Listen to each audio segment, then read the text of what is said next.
No, I was going to say, because I want to start the first question really is, I guess how the EP came, the collaboration came between you two, how that all started. Do you want me to start on it, Yota? Yes, please. Okay, so I was actually like fanboying out on Yota when Hazy Paradise came out. I was like obsessed with the album. I was just listening to it every day while I was working out and riding my bike. And so I wrote her and I was like, hey, I have some tracks I can show you, but I'd love to collaborate. And then yeah, I'll let Yota take it from there because this is where she came in.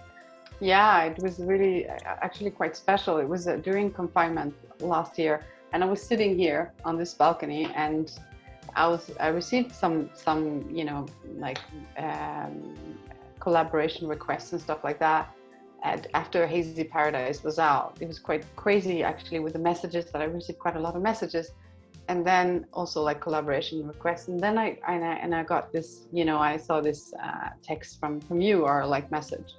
And then I was like, okay, let me listen to them. And you sent me 3 tracks and I listened to them. And then I was like, I was there and was like, okay, oh, cool. I'm going to listen to it. But then I hear these 3 tracks. I'm like, what is this? Who is this? Like, this is so good. This is so good. And it was just a yes. I didn't even check like, who is this guy? Because I don't care. And then I was just messaged and I said, yes, I want to work with this, like on instant. And then I checked like that Davey is like all the damn vampires and all these things. So that was really cool. And I just felt that it was he hit like really the chords that I really like love, and that I really like affects me in a way like that. I was like, I have to do this. And then we started talking, right, Davey? And then we were referring like we like the same kind of music. So that's how it started. So I was like, okay, this is a total yes. Yeah.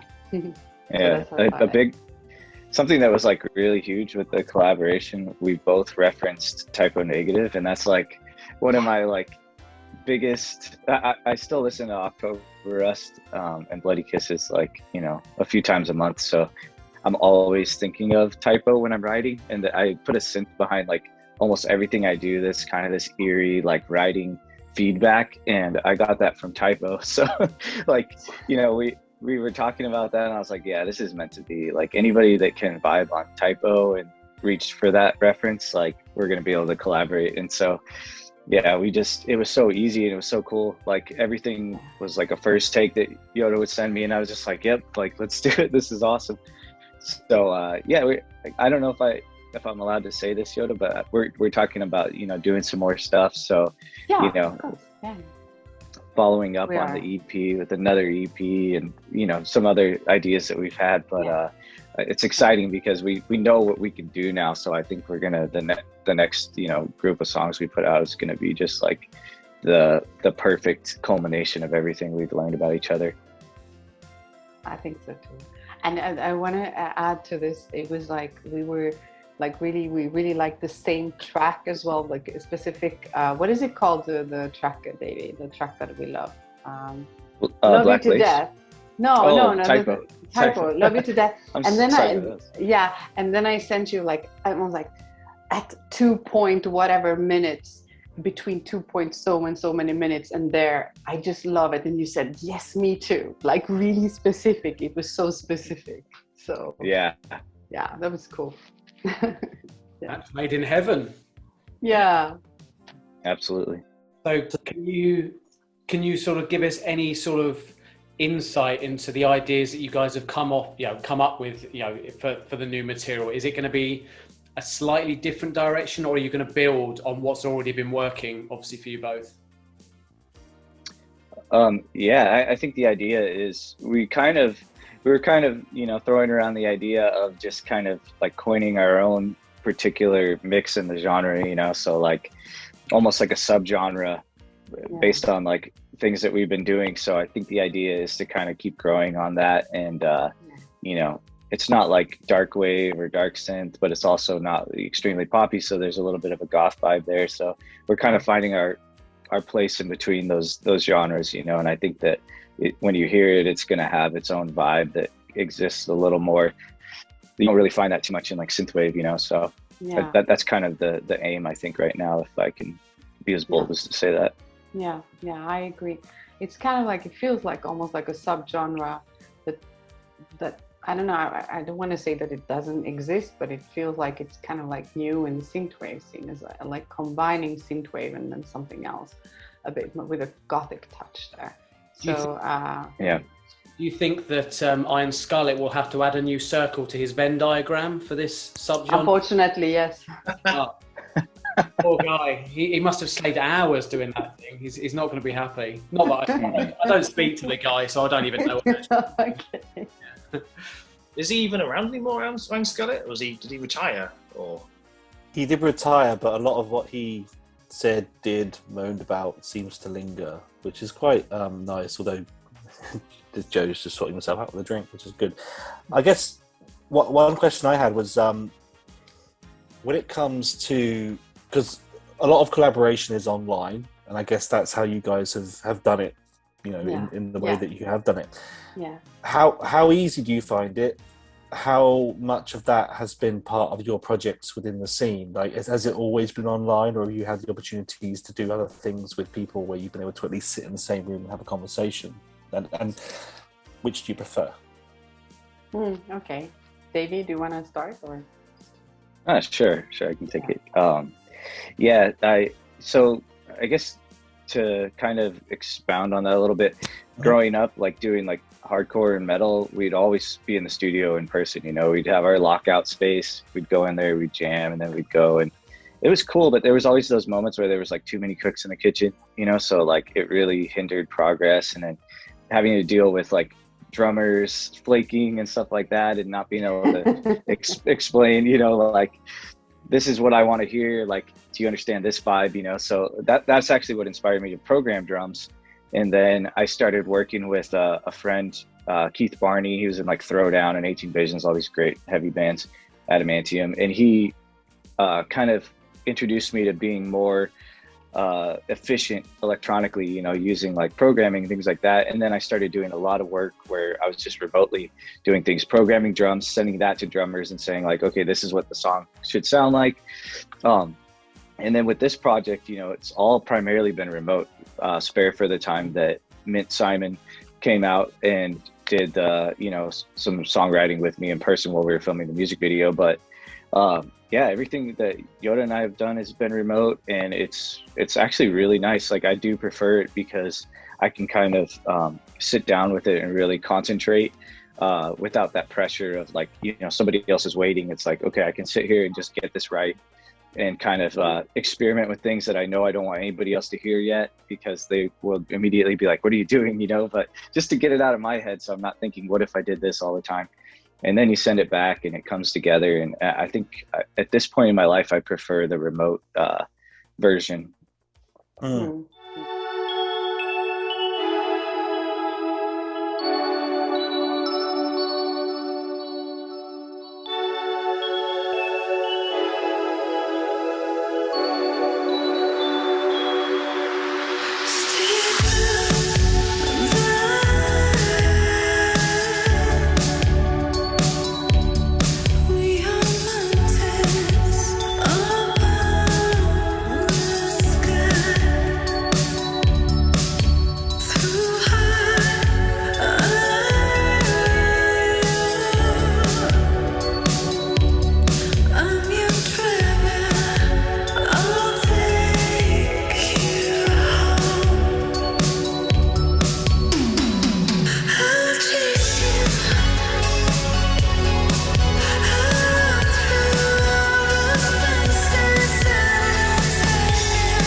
Yeah, I usually work like that. So even with people who are in Paris, so we're like one of the guys that I'm working with, he lives 5 minutes from here. So this is usually, I mean, we did try record in his studio and that was okay. But the thing is that when I record, I prefer to be alone. So like, because I'm recording myself, so I'm like taking care of that. I'm working Logic and stuff. So when I'm in the room recording, if I have somebody in the room, it's not the same thing. But then, so I prefer it. For me, it's totally natural to work like this. But what I do like to do though is that once the track is done or in the midst while you're working with the track, it could be nice to meet up, to talk, because I usually become friends also with the people that I work with. On rare occasions I do not, but it's very rare. So that is something that I miss, like that's like you can share the being happy about what you're doing and stuff like that. But otherwise than that, no, I think I'm okay with working like this. I'm totally okay with working like this. That's the first one I've heard that sort of said that. A lot of the artists we've been interviewing have sort of said how they crave for the complete opposite of what we're going through. But that's actually quite refreshing to hear that some people like it that way. It's as simple as that. It's nice. Maybe we're just antisocial. Yeah, it's possible.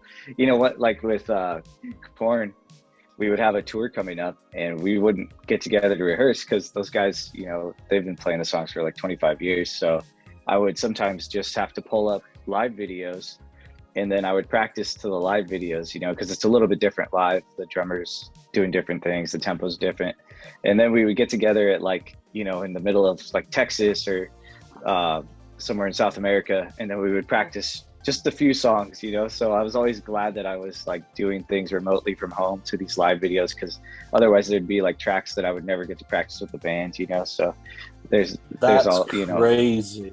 That's crazy. And I imagine for tours with that magnitude as well, you're just like, you're just running it off YouTube or something?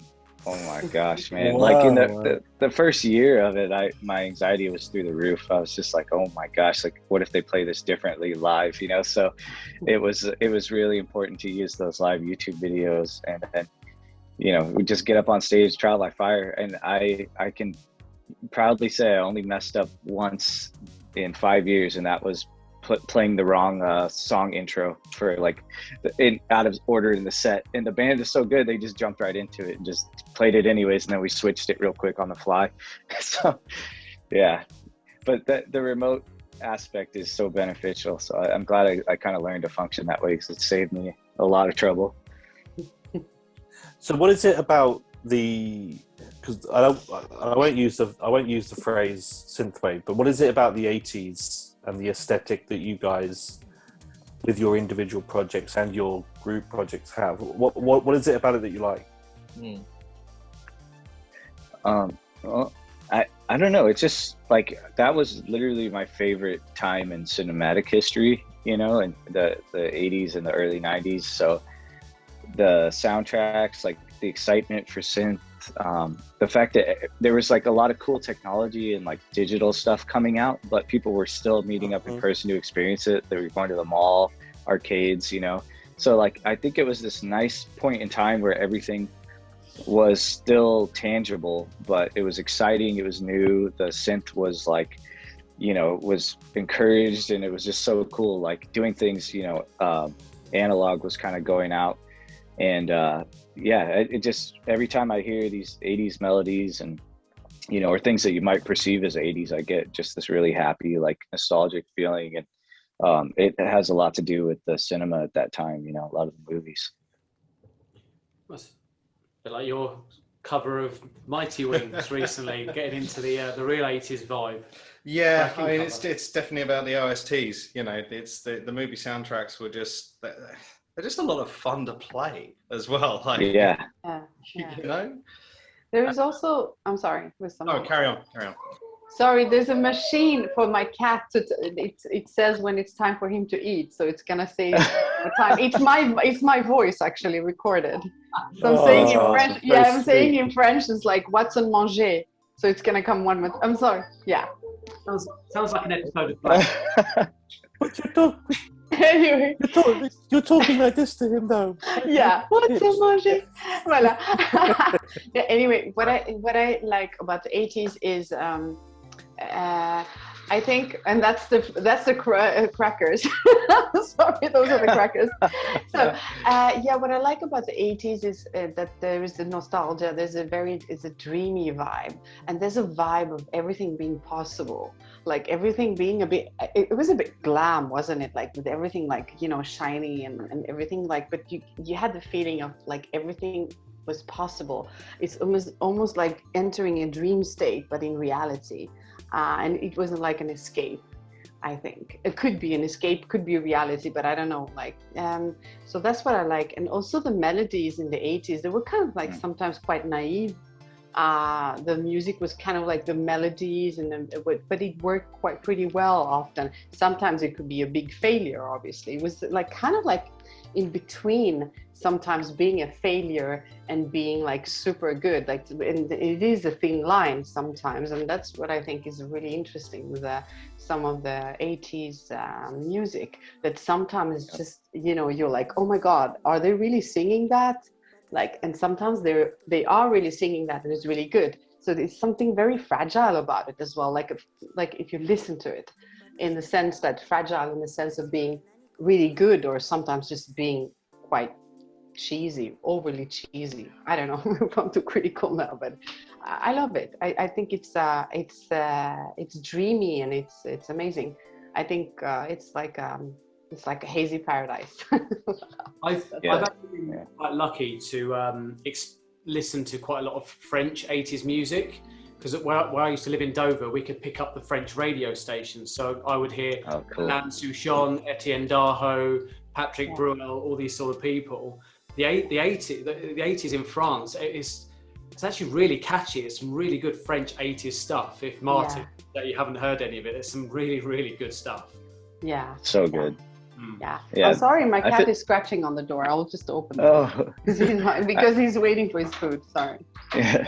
What's I feel like the French have a really good like inclination towards, you know, the dreamier kind of synthier vibes. Like Yota introduced me to like Muddy Monk and like some other, you know, great songs and music. And but you know, another thing that I think is a good point about the 80s is like you could kind of get away with a lot, and there was some really cool like well, like say you're watching like Return of the Living Dead or something, like the rebels and the bad guys were like punk rockers, so they had the mohawks and the leather jackets and chains, and then at some point that role was passed over to just like you're a gang member, or like some, you know, like just kind of ghetto, and like that was kind of like a late 90s 2000s thing. So I kind of missed like when the punk rockers were like, you know, a prime spot in film and television. And then you could have something ridiculous like, you know, Tim Capello and Lost Boys with his shirt off playing saxophone, and it's like everybody at that concert was like, this is awesome, like they're vibing, they're grooving. But now like you know, we'd look at that as kind of a parody, like, oh, how could somebody,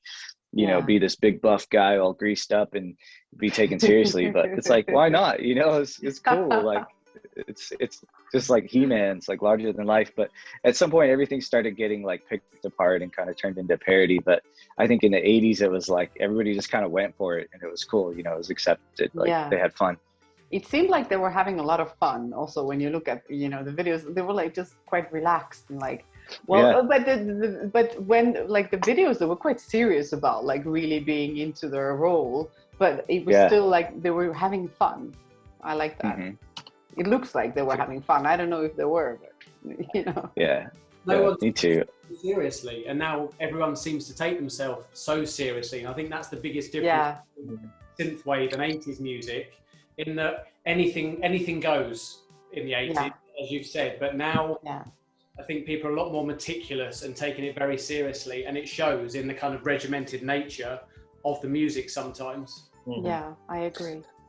That is very true. You know, I know Joe reasoning well. That's probably the smartest thing he's ever said. Actually, I'm sure he said smarter things offline, but you're right. But you're right in the sense that there is that idea that, you know, as you say, you are taking influences from people. You know, Tim Capello is a great example of someone who just did not give a shit. He's like, right, I'm oiling up my chest. I'm going to play my saxophone. I don't give a fuck. That's what he was. That's his view, and it got him onto a movie, and that's great. And there is that idea now that you have to be so in line with what's required. I think what's quite nice as well is that, you know, there are three people here, if we in terms of Graham as well, who are making music, and these are people that are just like, this is the music I'm making, this is what I like to do, and if you don't like it, that's fine, but there is a market for it, and that's what's great about it. I think is you have to be able to push the envelope of what you want to do, but also at the same time respecting where it's come from as well, which is really nice. Yeah. You're right. Yeah.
How did you start singing? Because I heard there was quite a good story about what got you into singing. Like you had I had a friend who was like she was like a friend. She was like 40 years older than me, or 30, I don't remember, but we both had dogs, and we just met in the area, and we became like besties.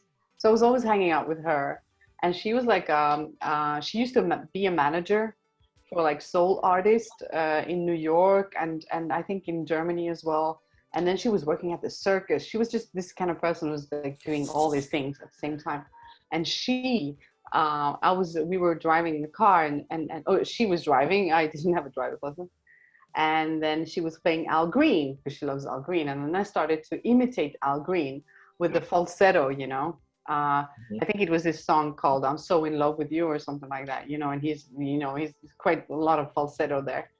And I just started to, I love it's amazing. And then I started to, you know, imitate him, but at the same time, I love the song. And she said, "You need to sing. What are you doing?" Like she was very she had a lot of temper, like in a very passionate person. And then I'm like, "What? Oh, really?" And then she said, "Yes, you need to do this. It's not only because at that time I was dating a guy who was in a band and stuff like that. It's like, oh, not only him who needs to do music, you need to do music." And I was like, okay, well, so then it was very easy because we already had a studio at home. You know, my boyfriend at the time, he already had a studio and stuff. And so I started recording and I became a bit more serious. And then I sent it to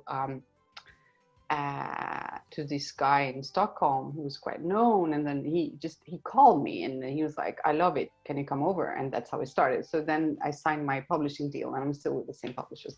That's how it started.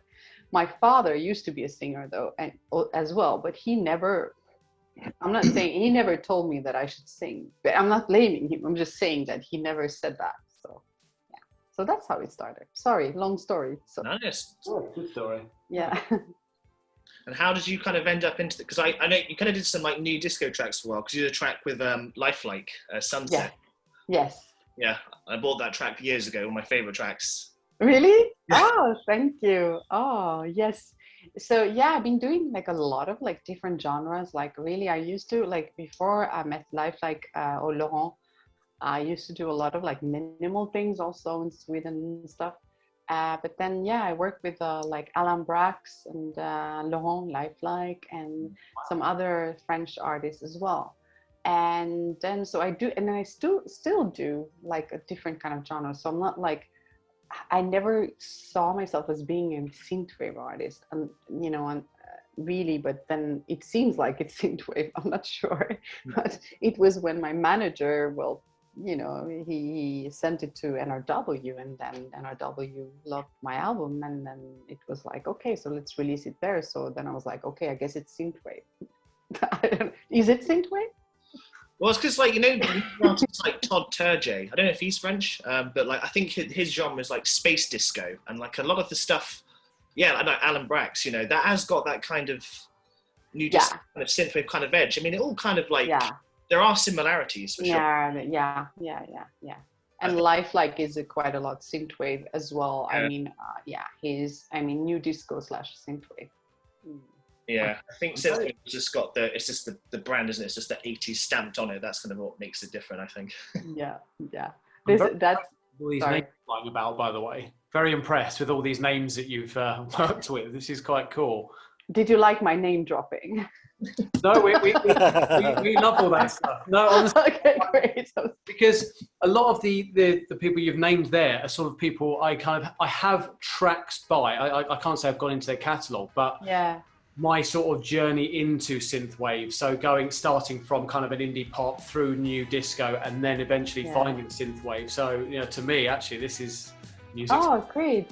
Oh, great. I'm happy to hear. Speaking of like recording alone or with somebody, I was, when I did record Sunset, I recorded it at home, but then when Alain heard it, because it was released on Vulture, on Alain's label, when he heard it, he's like, I like it, but you have to come here and you have to record, he's very picky. So, I mean, all good. And then so I went to his place and we were recording and I had to record vocals and he was like 1 meter behind me, and me who was like, already it's Alain Brax.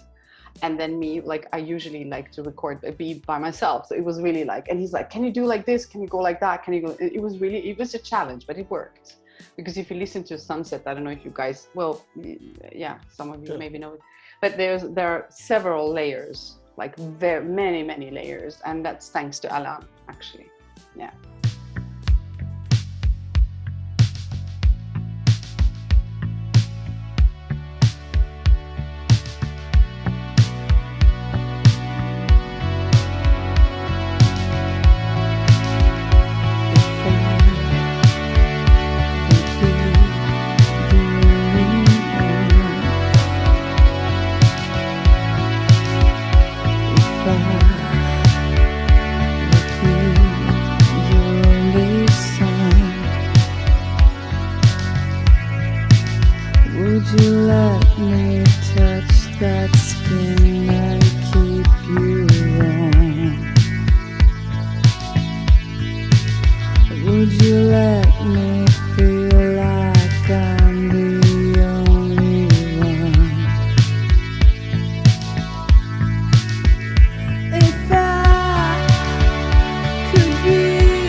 Davey, one question would be, as I say, I know we've talked a little bit about why you do the music that you do, but how did you stumble across this? Because it's a funny little scene. It's a very niche scene. Yeah, it's very niche. It's very proud of what it is. It knows what it likes. And it doesn't like anything else. But I'm just wondering how you did. Was it a case again, a bit like Yota, where you matched because that's what you were doing as a side project, or did you kind of look at it and think that's what I want to do? Yeah, so I was doing some synthwave stuff in the early 2000s that no one really has ever heard on a program called Reason, and it was very akin to like Depeche Mode, and I'll have to find my old demo sometime, but I just was working on it and I never put it out. I was actually singing on all of it, and then I started just touring a lot, a lot more frequently, and it just kind of went on the back burner. And then we had there was a DLC for a game called Far Cry that came out called Blood Dragon, and Power Glove did this like awesome, like kind of retro wave soundtrack for it, and it perked my ears up again. I was like, oh man, I really need to like up my game with some of these synth sounds. And then when I was on tour with Korn, I finally just kind of settled down a little bit mentally and started writing the song Saturday, and then I'd also done like an EP. And I heard a song by Earthshifter called Restless Nights that had Michelle Ben Simon, who now goes by Mint Simon. And I reached out to Earthshifter, got hooked up with Mint, and yeah, we came together with Saturday, and I put it out just taking a chance. I didn't know if anybody was going to like it. Of course, you always get like the comments where people are pissed that there's vocals on Synthwave, so you get like a little bit of everything, Wow, what am I doing there? Right, yeah. Sorry. Yeah, like people, there's always like that hate for that. There's those like elitist gatekeepers that want to keep it like all like just keyboard based, all keys, that I just want to write songs. My whole approach is like, I love synthwave, but I also don't want to pigeonhole myself. Like I use like all the top 40 EDM production when I make songs. I sidechain, I do all that stuff like that you might not expect someone to do in synthwave, to make the production a little bit bigger, more modern. And so, yeah, I guess like after seeing how Saturday was received, and, the EP was like doing well, I was just like, yeah, this is it. Like, I love doing this. This is like the most fun I've had making music. And so, yeah, it just kind of grew from there, and I'm still, trucking along with it. Because it has to be fun, right? I think that's the key part of it. Yeah, because I'm just thinking like Graham, because your music, it's fun music, man. It's quality, but it sounds like you had the blast when you're making it as well. I think it's absolutely essential that you have fun doing it. Otherwise, you're just not going to put your heart and soul into it the way you should be. If it's just methodical and it's all kind of, all right, I'm going to do this and it's this and it's this, just see what happens. Have fun. Yeah. So, yeah. I totally agree. That's the spirit. I agree too. That's really good. And Dave, sorry, you go first.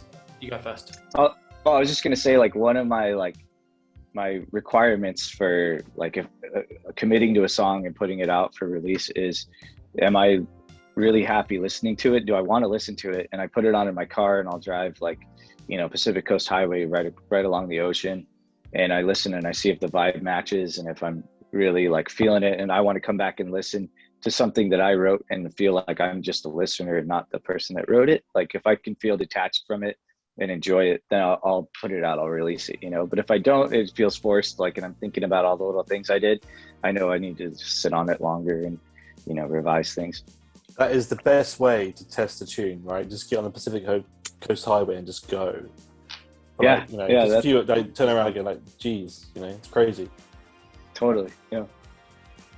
We, when you came on our show a few months ago, we sort of asked you what your sort of inner musical circle of friends thought about your sort of the direction of your music, and you started saying that actually it turns out more people than certainly we can possibly imagine like synthwave in the sort of metal scene and the sort of heavier style stuff.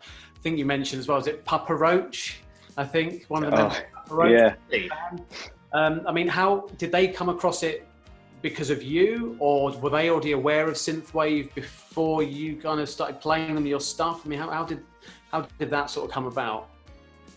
So that's Jacoby, the singer. Yeah, he was like talking about Saturday, like raving about it. And I honestly, I don't know. I'd have to assume that, like, I think there's a little bit of a shock value in the metal community. You know, the guys that I've been doing that whole scene with, they're kind of just like, have you heard this stuff Davey's doing? Like, it's like, you know, like unexpected. So they're sharing it with a lot of people. And I think that's how Saturday got around to Jacoby. Yeah, it's really cool to just see, like, because I mean, a lot of the times if you're a guy that's on the road playing metal music, you know, for 7 to 8 months out of the year, you're not listening to very much metal music. You kind of, that's your outlet with it. And when you're on tour, you just want to relax, you want to calm things down, you know? So I think that they're more often listening to stuff like synthwave or hip hop or, you know, whatever it might be, pop music.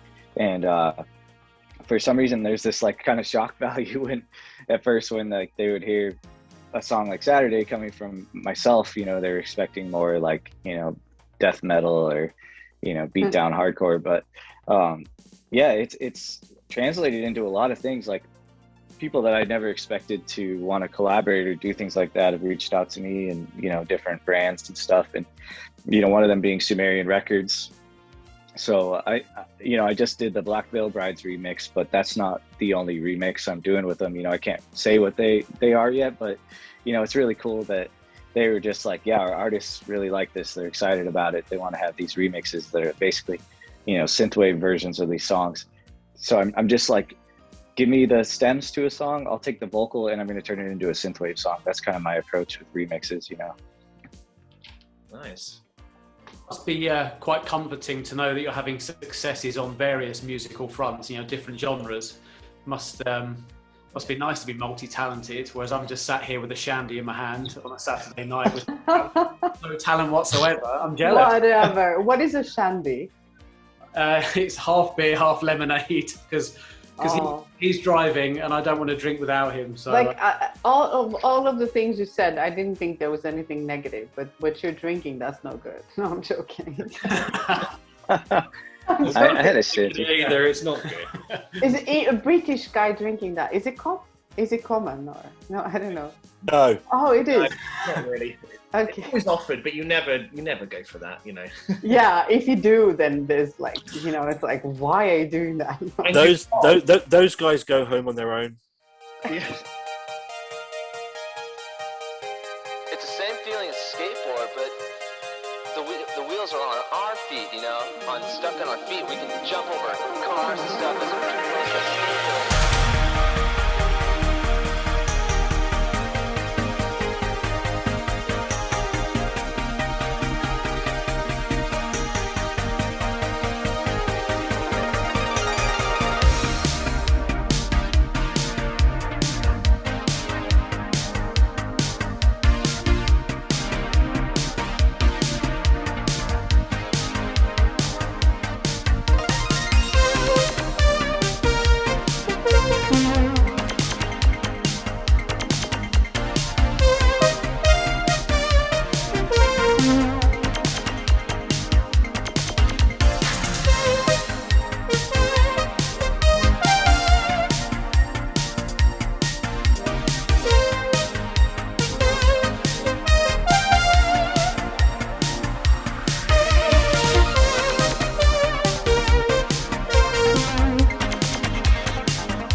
So that's a question, I suppose, for anybody really is the music piece, in terms of your projects that you're doing, is it a 7-day-a-week piece of work? Do you have to allocate time? Do you struggle to find time? Or is it a case, was it enough of a love that you'll always find the time to do what you need to do? I do have the time to do it. It's just me procrastinating, but yeah, I do have the time to do it, and because my studio is also at home, so thanks to my publisher, I'm able to work from home, so it's all good. I do have the time, and I do work with something else as well, but that's from home as well, so that's all good. Yeah. For me, it works. I don't know, Davey, for you, but it seems to work for you as well. Maybe I'm excuse. That's my excuse. That's why I don't make music. I haven't got the time. It's nothing to do with no talent. Yeah. Okay. Time is important. It's kind of a good problem to have when you have to find time for, projects, because you're getting so many. So like, I'll never complain about that. But I think yeah, it just comes down to procrastinating, like the mechanical side of it, organizing the session, just like calming down enough to dive in and concentrate. There's always so much going on. So the hardest part is always just like stopping everything else and getting my mind into that track, So I think that if it wasn't for the fact that I have like tremendous ADD and like all kinds of other anxieties and hangups, I would probably be grinding 7 days a week nonstop. But I really have to get myself into the right mental place before I can sit down and do justice to a track, Well, I don't know about you guys, but I do record production for a living as well as the Strike Eagle stuff. So I kind of have to allocate time in the diary. I don't know whether you feel that you're generally more creative if you've allocated some time to sit there. And I mean, I get being in the vibe 100%. There's days where I go, right, I've got 2 hours here. Yeah. It's not working. I'm going to leave this alone because I'm not going to do good work here. But I generally find that I'm more creative with limitations. I don't know about you guys. Either time limitations or you put forced limitations in. So say, hey, okay, this track I'm only going to use 16 tracks or something like that. But like that's a different conversation. I would say that it, obviously helps to get things done, which is already a good thing.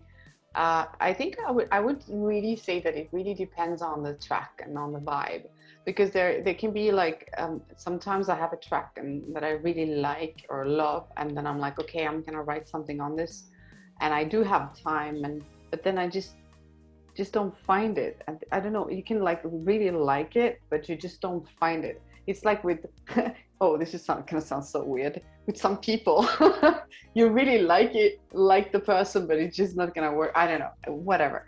Anyway. But, I know exactly what you mean. You do? Yes. Okay, good. Okay. So but sometimes it's just, you just need you just nail it. And then it's like, okay, it's there. Everything is there. And you don't even need it. Like, let's say that you have a time limit, but you just finish it on instant. So I would say that time limit in the sense, I would say that it just helps you to finish everything, and sometimes you need to just force it.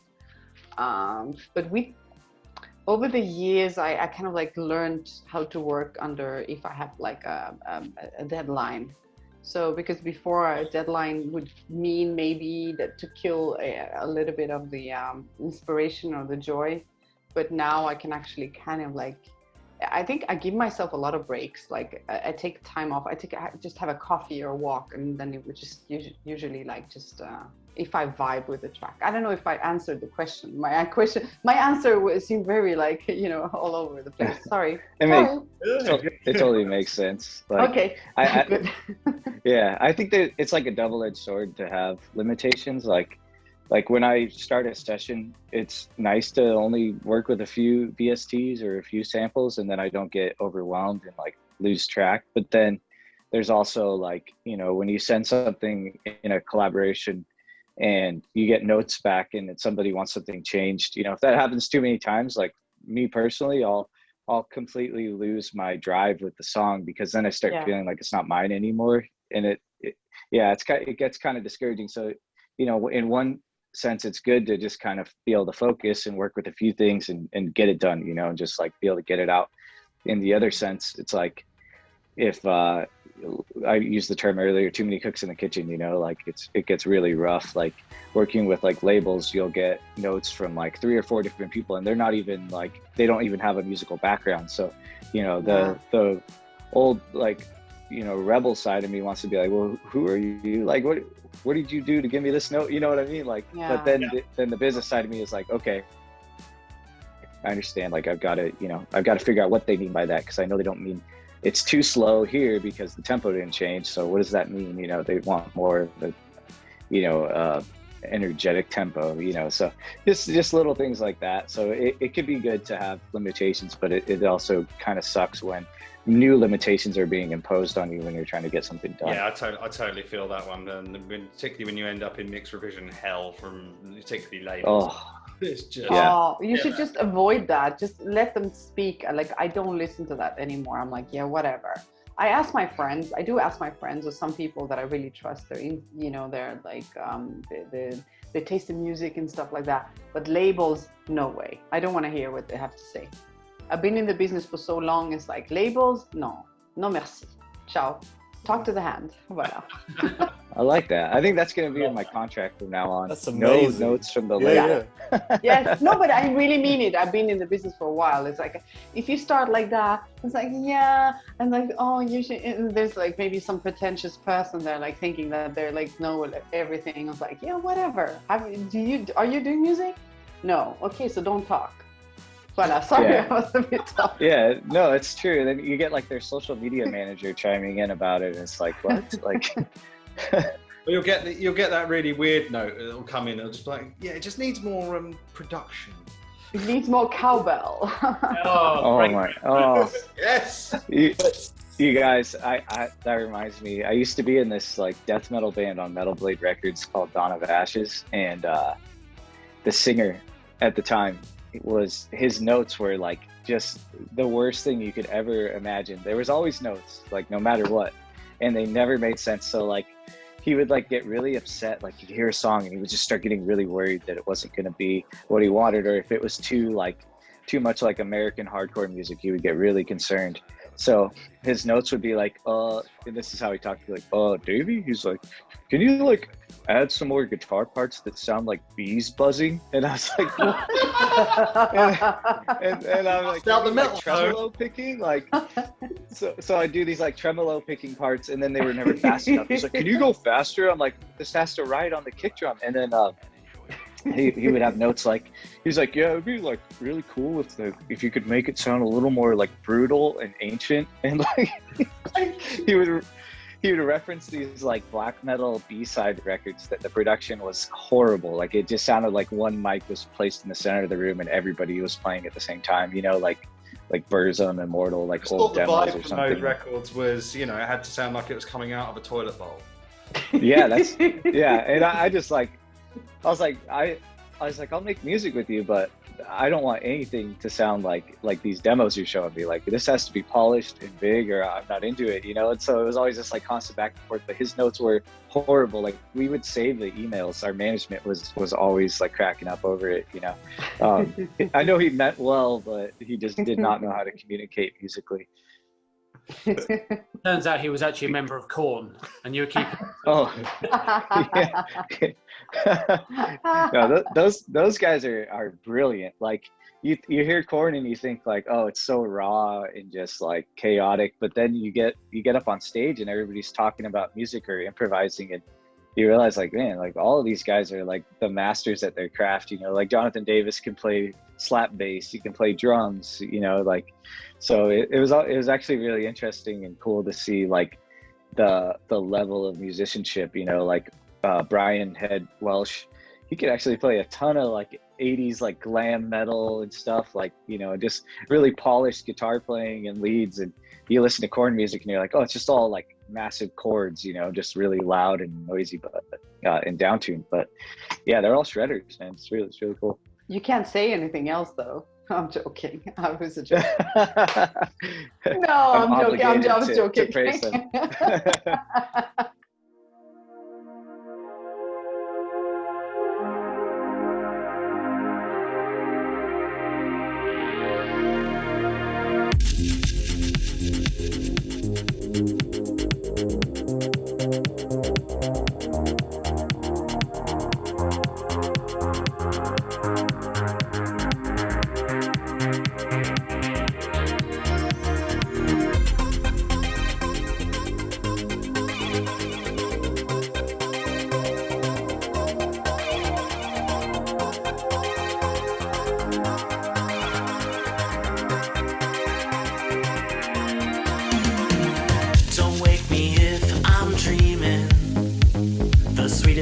come true.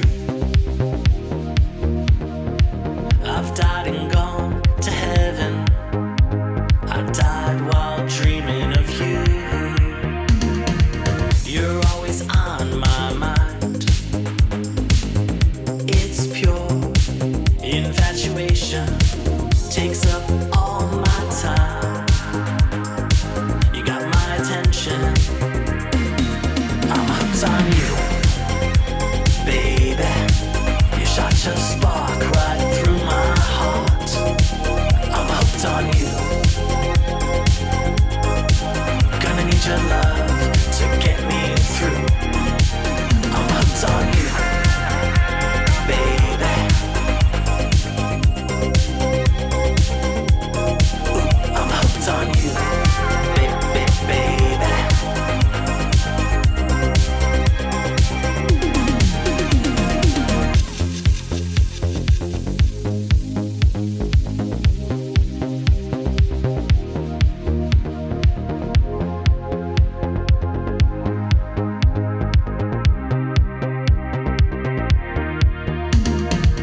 This is a new sensation. I think I'm stuck on you. I've got a new addiction to the magic that you do. You got all my love.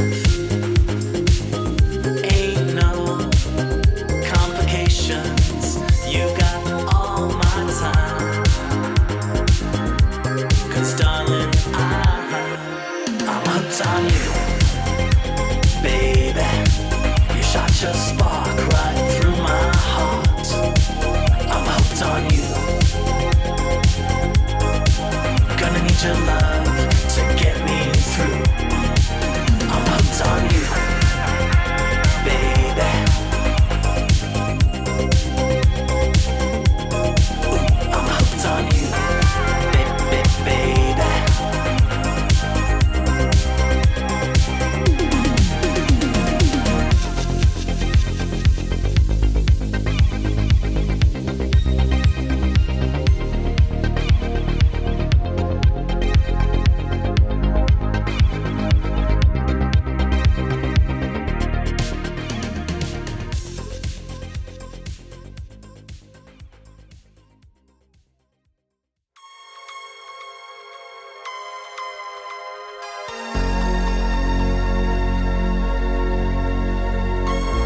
You You're have to sat where pee. you're sat. You can't not be happy where you're sat right now. But yeah. I could be the Maybe most unhappy person ever in this planet, but you wouldn't be able to tell because of the background. Yeah, and I think it Yeah. looks like you've also got a candle going as well, which is just super chill. Yes, dear, That's I the do. vibe. You do. Yes, I'm Miss Candle. So I was thinking, because I was like, if the sun sets, then I was like, okay, so then I need to have some candles. Yeah, but I always do it, because they say that if you light a candle, it will open up the whatever. I was just like, whatever. Okay, forget about it. What was the question? I'll grab a bottle of wine and be right over. I was gonna say, I love yes. the candle Does it vibes. open up But I a have bottle like of wine? these are not like, look. Oh wow! Like I have Oh, more. look at that. I am really Miss Candle. I have like candles everywhere. You don't see them, that you just see one, I think. But yeah. So yeah, you were asking what's up next. Was that the question? Yeah, because obviously your last album, well, you just on a new song, Palm Trees. Is that right? No. On Spotify under your name. Palm trees, no. It's on your Spotify. Really? There Yeah. is a Spotify for you that says Palm Trees recent release. That's why I wanted to ask about it, because it's very different to what you've been doing. So that's not me. If it's not you, then yeah, that explains it. You might want to have a chat with Okay, Spotify. I will need. I need to write. Oh, that's so annoying. Already did like. It looks very anime. Yes. Oh yeah. Oh Okay. yeah. Okay. Huh. So that's not. Yeah, that's definitely. Okay. But your That's all- previous album, Hazy Paradise. Yes. Do you have any future albums coming out later on this year, or? Yes, I do. I have an upcoming album that is going to be called Lucid Dreams. And it's kind of like a follow-up for Hazy Paradise. And there are 10 tracks. And we're more or less set. It's just waiting for the release date. And I don't know how much I'm allowed to talk about it, but let's say that it's going to be released and everything is all good. And it's going to sound... Yeah, it's gonna sound dreamy, but also not only dreamy. There are some new producers on the album, so it's gonna sound like a little. I mean, you're gonna hear that it's me and stuff like that, of course, but it has a different touch to it. I hope that you will like it. I think there is one track that is the most synthwave that I've ever done in my entire life, and I think people are gonna quite like it. I'm pretty sure. I'm not. I mean, it sounds weird to say that now, but I really, when I listen to it, I'm like, oh my god, this is so much synthwave, and this is like it is, and it's the guys from Sound Factory that wrote that track. Okay. It's the guys who wrote The Switch, for example. It's one of the guys who wrote Limelight, for example. So this one is. I really think that it's gonna work. We'll see. And then there's several other tracks. There is a track with Lifelike is also on the album. There's a track called Paris, about Paris and stuff like that. Yeah, so it's gonna come out. Like, I mean, I don't have the date yet, but it's gonna be out pretty soon, I think. Will it be a remix of Palm Trees? Yeah. Totally. Palm Tree remix. What is that? It's The actually cease and alright. desist remix. It's actually alright, you know. Just a minute. It's not too bad. And that's why, guys, that's why you wanted me to join this interview, because you thought that I was that. I was like, I can't wait to talk about fucking palm trees. And then I'm like, it's not me. And you're like, 1 minute masterpiece that is Palm Trees. Yeah, I looked up the song and it said it was uploaded by Strike Eagle, so I wasn't sure. Well, I really was like crying for Synthwave, and I just thought. Money's money, I man. love it. Yeah. oh god. I think you can safely bet on follow up All the Damn Vampires and Yota EP as well. Definitely. Yeah. I have all the time this summer, Davey, so we can start. Yeah. All right. Yeah. Yeah, perfect. Yeah, I'm not sure when. It's been in the works for like over a year now, but I have a full length, and I want to put it out by next fall. So that's the goal, but it's been a slow process, mixing everything and just fitting it in because new things are coming like into more immediate, deadline space. But there's like probably in the next 3 months, I'll have a new release each month. And again, I can't like announce what they are because it's not just myself, it's this label and some other things. But I should be doing some more stuff with Dr. Disrespect, and I'm going to be putting out just a few instrumental singles. I'm also working on an NFT. So I have that going, and that'll be really cool. It's there's an Instagram account, Schlecti, SCHLECTI, and his art is incredible. He makes like this retro synth inspired art, and so we collaborated. So it's the NFT is an animated piece of art with an original instrumental, and then when you buy the NFT, you'll get like the remix kit and the art and a real life print and all that. So we're just working that out right now, like where we're going to release it and everything. But I've got a ton of stuff coming, and can't wait to work on the next Yota EP. Yes. And do you think you both, once the world kind of calms down, do you think you both will go into the live scene? Yes. Oh yeah. Yeah, Yeah. definitely. I think so. I do already have booking requests. It's just that we're waiting for, the COVID situation to just, be out of the way. So then, yeah, definitely. Yeah, nice. It'd be all right if your country stopped blocking the border to us Brits. Huh? Well, which country? My country. Yeah, I think we're blocked from going to France again, aren't we? I think. No, I think you're allowed from the 9th now. I think I think so. Because even the Americans are allowed now here, but you need to be, vaccinated, blah, blah, blah, blah, whatever. But yes, you are welcome now.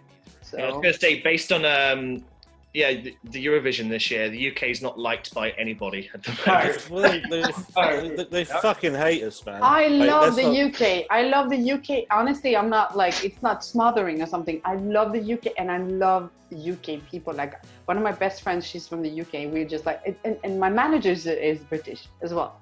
James is British. And I just love the wittiness, the humor, the relaxed manner. It's like when I talk to you guys, I'm thinking I want to move to the UK.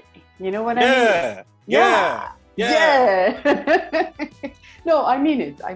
I really love British people, like in general, really. I think it's maybe a bit similar to Swedes in the sense, because I'm, born and raised in Sweden. Maybe that's the thing. I don't think we have the kind of. I was chatting we were chatting the other week to Neverman, who's also from Sweden, right? I have no idea. Okay. Yeah, and he's very Swedish in the sense that he's very kind of down the line with what he does. He's focused. As thank you. Sorry, what does that mean? No, as you are too, obviously. And so I kind of find them as being very different types of people, because we're not always the most focused. We're just a bit gobby. I don't know. Yeah, maybe, but maybe that's why I can relate to British, because I have like the Swedish side, but then I'm not going to talk about me, but like I have like also, my father was from Greece, and so I have this Mediterranean thing, and then I don't know, whatever mix. Yeah. But like the kind of like a maybe more Danish. Let's put it like this then. Like, okay, so there's some things like in the UK, I mean, now you're going to say that it's not true, but things work more or less, like maybe more than in France, like this window has been broken for 2 months, and we're just waiting for them to fix it. They're just not going to fix it. I don't know if that's the case. We've got the best landlords in the world. What can I say? Are you joking? He's definitely joking. Definitely. Okay, you know what? Forget about it. I'm just talking about the humor. Because it's British humor. No, of course. No. And that's the irony, because I'm just being ridiculous right now. So but I love it. Then you have America over here. Like if your window's broken for more than a week, someone's gonna be in your house in the middle of the night. So it's like, that's the thing. That's like a crack day. Right? Whoa, yeah, Davey, that was like a touche. It's like bam. Okay, yeah, that's the word. Yeah, no, there's nothing but like guns and guitars all over this room. But like it's all such a contrast. But I love Europe. Like I love going there. I haven't had very good luck in France. Like the last time I was there was like protests and people were lighting off little explosions. I was staying near like the Republic, like that little circle there with all the statues. Mm-hmm. Yeah, I was staying near there, and like it was crazy. I went on like a date to go to the Eiffel Tower, all touristy, and I was like, all right, I'm just not going to talk. Maybe they'll think I'm like Spanish or Italian, because everybody was like burning American flags, like, you know. Oh wow! When was this? Was this a long time ago? Or... It was some years ago, yeah. Like, oh wow! One of our road guys, he's from Canada, and he got spit on by this like group walking because they thought he was from America. The poor guy. Oh. He has like a big old beard and a beer belly, and but it's just such a contrast, you know. But we got crazy crap going on everywhere. But I think every culture has something great that I can appreciate. And I really appreciate European culture. And it's not fun. It's not fun if you can't go somewhere and feel like your life is threatened. You know, that's exactly. That's what I grew up in, man. That's like my childhood. plus guns and guitars is a great name for an EP, by the way. Guns and guitars. It really is. It really is. Paris, I just have to say, I have to defend Paris. No, I'm not going to defend Paris, but I'm just going to say it's very raw. So you have like everything, like a little bit of everything. So like it's gonna be like in small doses is great, or like I live in a district that is more calm, so it's all good. But yeah, it can be just too much of everything. It's a little bit of everything. Voila, yeah.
And so Graham, you were on the show last time, and you had an EP was about to come out. Your EP's now come out. What's next for Strike Eagle? Good question. Hello.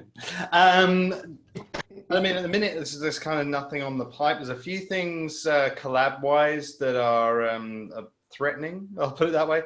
Just wrapped a collab with Mike Templar on his new full-length Digital Death. That'll be coming out soon. He hasn't told me or anyone release date yet, so that'll be coming soon. But that's a cool theme for that album. It's sort of along the lines of the world, with a world that's increasingly more digital. You know, we need to sort of focus on reality a little bit in real life, and it's sort of an album about that theme, which I was really excited about. It's kind of cool. So there's that. And there may be a collab with Jetfire Prime coming soon as well. Oh, nice one. Yeah, that'll be fun. I'm not sure what it is yet. We've just been chatting about it in the background, and it's it's going to be fun, I think. Yeah, sounds good, man. And Joe, Forever Synth, what's coming up? What's in the pipeline for you both? Well, on Wednesday there's a show. Yep. The following Wednesday there's a show. Brilliant, yeah. The Wednesday after that there's a show. No, basically we're supposed to have Jay Diggs on next week. Are you? Yes. Supposed to have him on. He's gone a bit quiet. We've also managed to book two of the original members of When in Rome, who did that song, The Promise. Yeah. Which we're quite happy about. Just same old, really. Just although we've been told we might now be the flagship specialist music show on Riverside Radio, the flagship one. What does that mean? It means the best. Oh my God, Yeah. that's amazing. It means they're very special. It means we've been doing it for quite a while now, and I guess other shows haven't lasted quite as long, perhaps. But that's great. That's great. Yeah, it's awesome. The money makers, which is why the station's in debt. But there you go. Yeah. Yeah, I was reading something from the station. They were talking about, they attribute it to, you guys have been playing this song Saturday a bunch on the show, and they figured that. we honest to God, I cannot tell you, if we could play that song every single episode, we would. Hey, you have my blessing. We were discussing the other day, actually, when we were sort of going through some of the awards we've given out in previous years. We weren't aware of Saturday back in 2018, or was it 19? I'm trying to remember what year you released that. 2019 it released. 19. Yeah. So that was the first year that we did the awards, like for best single, best collab, best album, that sort of stuff. Honestly, we weren't aware of the song back then. It wasn't until 2020 that it suddenly came on our radar. We absolutely love it. So you should have promoted it better, man. We shame on you. Actually, the full length's gonna have like an updated mix of it, and it's gonna get a whole fresh lifeline of promotion and stuff. So back then it was just me in my hotel rooms, on tour, putting stuff out the best I could. But now I have a whole team and everything. Yeah. So, and that remix of Palm Trees, will that feature on there as well? Yes. Sorry, I already forgot about that stupid dog. No. Did I say that? Sorry. No. Oh, that's so. No. I'm sorry. I take it back. I already forgot about that. Yes, it's gonna be there. Of course, it's the most important remix of amazing of the century. Totally, it's amazing. Now, finally, Martin, yourself, any new blogs? Oh, thanks for asking me, Jack, because it's been about 6 sessions since you ever last asked me what I was doing.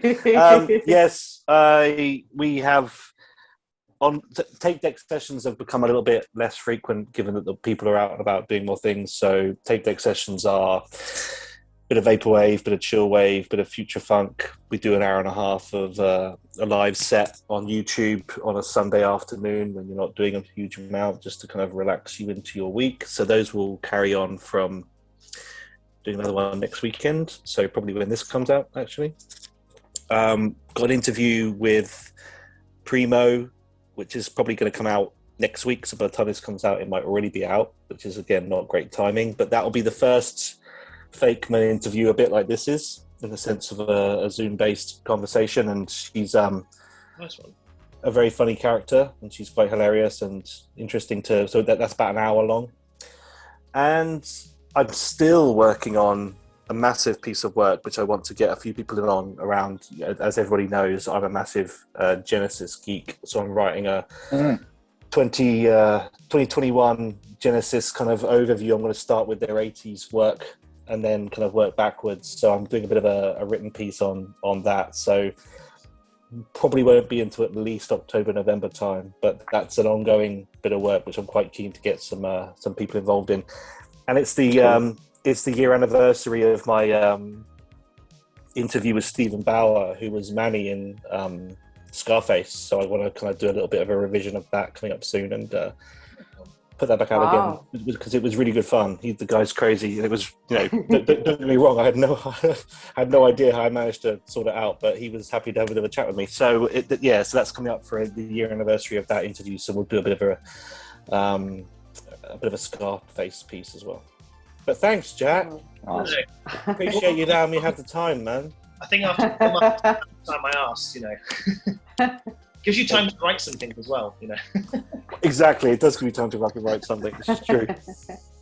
All right, well, guys, thank you very much for coming on today. Thank Cheers, you for everybody. having us. Thank you.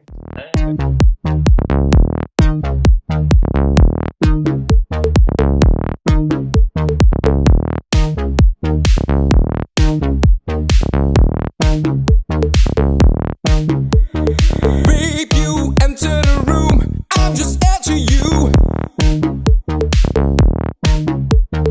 Gazing for you, look at you, look away from me.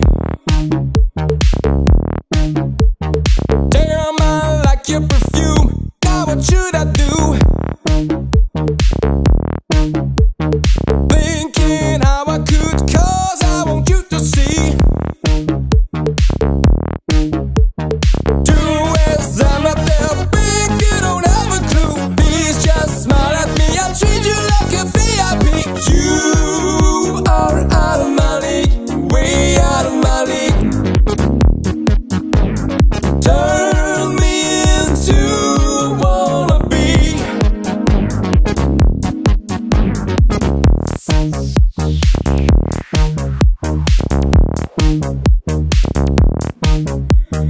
Hey, just give me a chance, I'll be good to you.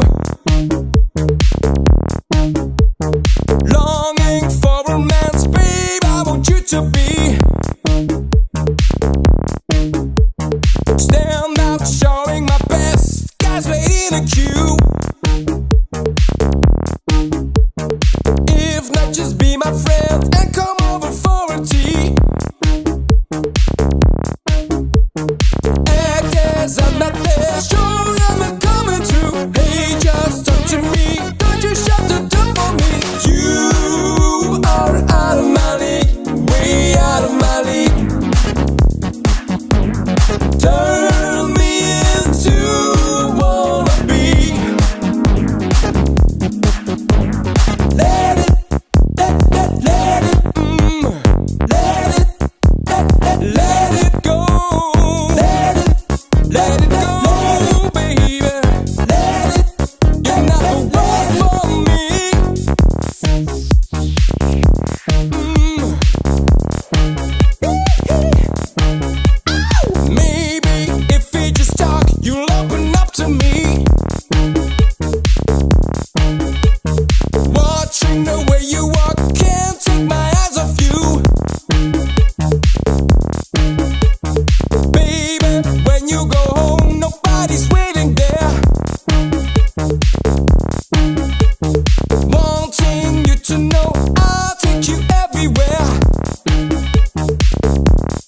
everybody. Coming up next is a DJ set from FHE. But before we do that, I want to quickly jump on here for 1 minute and just say thank you to those who have tuned in today, or for any of the shows we've done. This has been the Synthwave Live Lounge. It's been our 9th show. It's the last one we're doing for a while, because I think now any chance you have spent outside of your loved ones is a better option, to be honest. As long as it's safe, of course. But coming up next from us, we have 2 live streams that are happening in September and October, which will be our full lineup reveal for Hotline Bristol and Tales from the Crypt 2. Both are UK events happening in 2022 in the UK, and so far the confirmed artists are Nina, Wolf Club, Dan Terminus, Deadlife, Beckett, Brandon. We still have about 8 more to announce. Live streams going to be really fun. There's going to be some live performances, some interviews. It's going to be a real top event to see off 2021. We hope to see you there. If you want to find out where that's happening, follow Space Jam's official or Steel City Collective on our socials. We'll have some more updates on that soon. In the meantime, have a nice summer, stay safe, and this is FHE. Hi, this is Nona from FHE. Welcome to our guest mix on Night Ride FM.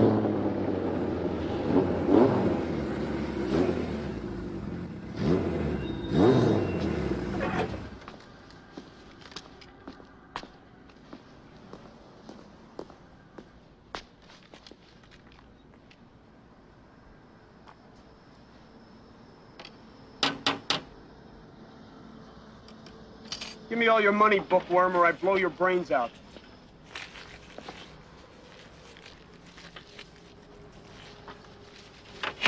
Now fill it up on number 7.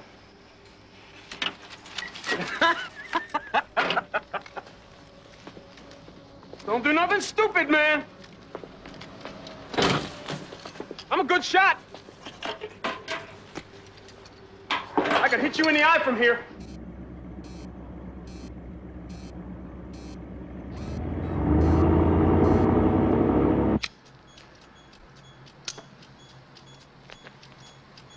Hey, man, what you reading in there?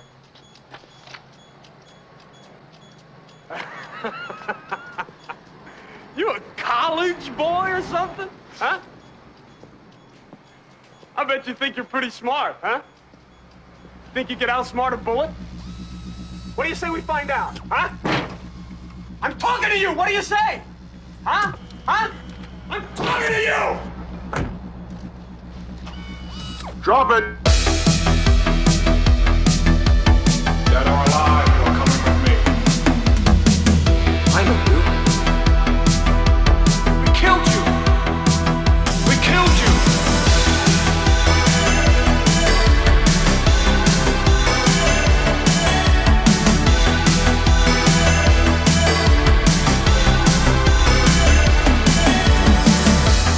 Walking through broken glass, the shadow.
I wanna take off all my clothes and party.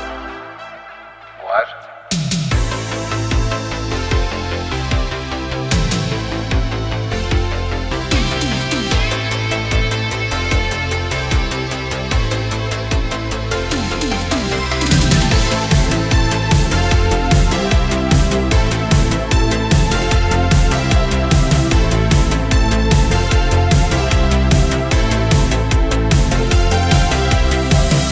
Tonight my party will be cute around the block. Awesome people only, losers take a walk. I've got my big hair and my clothes are on the floor. The heat is rising now, I'm gonna set the club on fire. I'm talking about my birthday suit. Birthday suit. Talking about my birthday suit. Nothing left to do, so just enjoy the view. Whoa. Whoa. Whoa. Birthday suit. Nothing left to do, so just enjoy the view. The brother on the stage, the crowd begin to roar. There's nothing left to say, but do you want some more? I've got my big hair and my clothes are on the floor.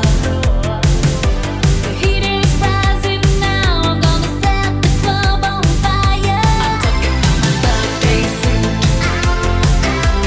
Birthday suit. Talking about my birthday suit. Nothing left to do, so just enjoy the view. Whoa.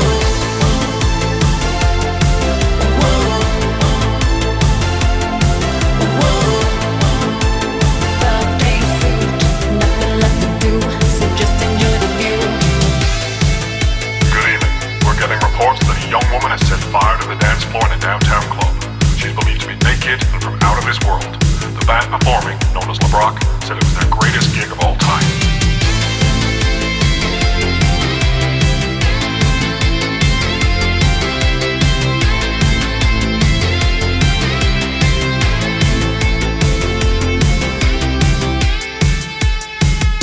I'm talking about my birthday suit. Birthday suit. Talking about my birthday suit. Nothing left to do, so just enjoy the view. Whoa. Whoa. Whoa. Birthday suit. Nothing left to do, so just enjoy the view. Whoa.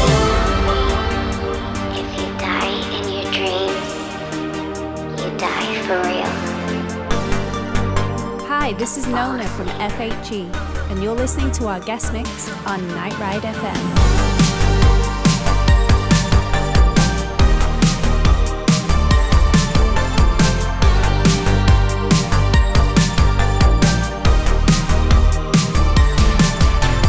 Darkness strikes once again. I'm all alone. It feels like the end. He walks with me while I sleep. It's like a heart attack on a one-way street. Can't sleep tonight 'cause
I pray the Lord my soul to keep.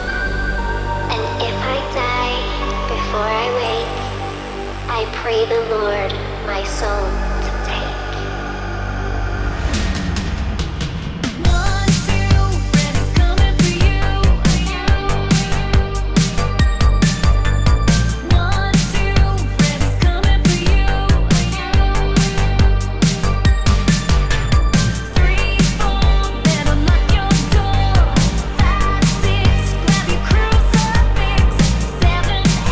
Gonna stay up late, 9, 10, never sleep.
Oh yeah.